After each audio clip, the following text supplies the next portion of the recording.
Gene Siskel used to say that his three favorite things about Chicago were Mayor Daley, Michael Jordan, and the Film Center of the School of the Art Institute.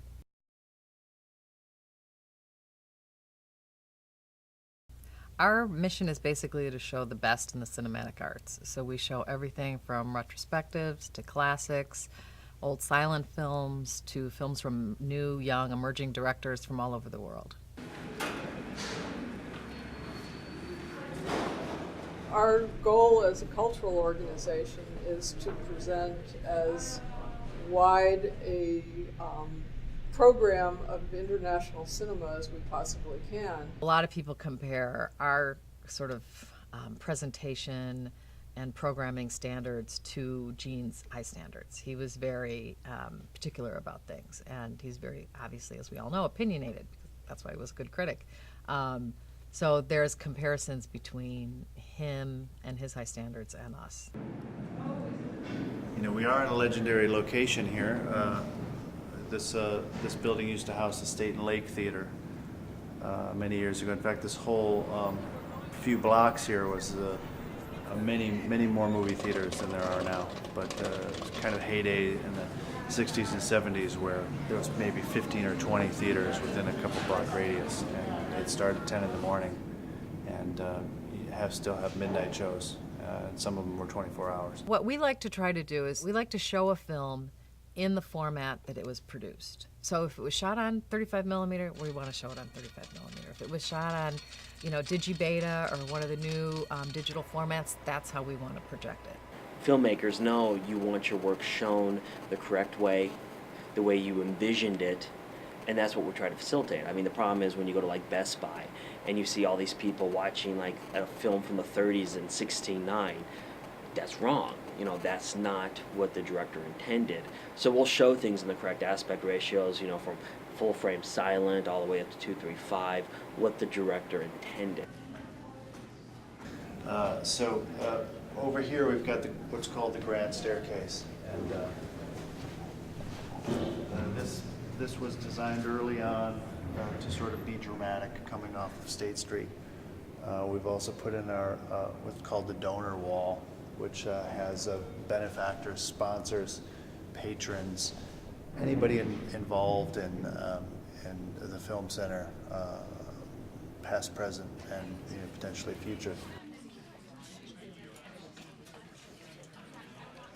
We have pretty high standards as far as what films we show. Besides films having artistic merit, we want to make sure that there's going to be some public appeal or box office generated from it.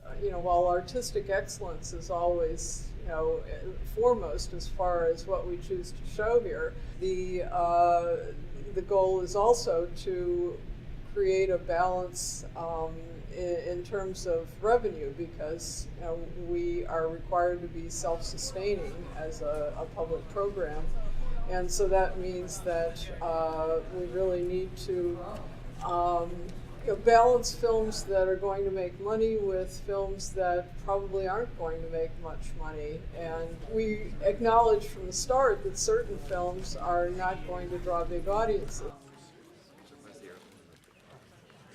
It's important for us to recognize that they should be seen here. So, it's a constant balance to try to make it work and to, try to support ourselves in the way that assures our future.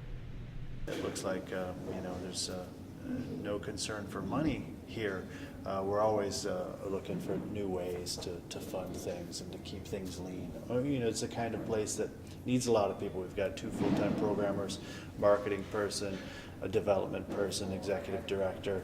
We've got office assistants. We've got a full staff of projectionists. We've got a full staff of concession people and box office workers. People tear tickets.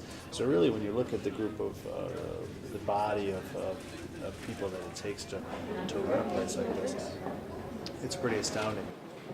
We have a very lean advertising budget, but I see these challenges as opportunities. The job has several different aspects in terms of audience development. It means attracting people that are maybe not familiar with those films and developing their taste and their interest for those films. but it also means appealing to people whose culture those films belong to. And so, we try to reach out in every possible direction to make that happen. It's when we show films that are of a particular nation or that appeal to a particular ethnic group.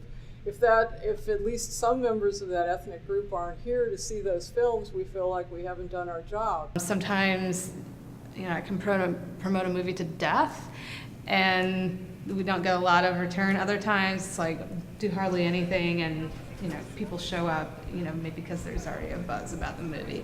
So yeah, I think it's about constantly reinventing the wheel, and keeping ideas fresh, not getting too bogged down by the failures or the moments that maybe aren't as inspiring, and really kind of look at kind of solution-based PR, marketing and advertising, learning from our mistakes, and then applying that knowledge to whatever is the next initiative that we need to do.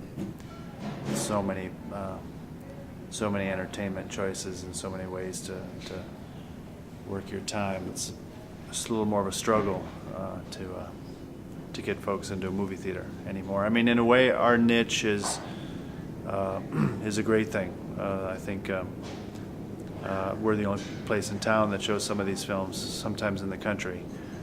So we're able to still stay vital because of the choices that we make. I think anything that brings people together for a shared experience, particularly for culture, is a good thing. For people who really want to see the full range of stories and characters and cultures, this is really the place to come. Because the nice thing with cinema, right, is that this is a moment where we go into a darkened room, have a communal experience, and we watch something large, and it's magical. Now, this is not just like your little iPod. When you go into a movie theater and you see something, it doesn't matter if it's new or old, you want that experience. So that's kind of something that we look for, and we try to give to the audience when they come here.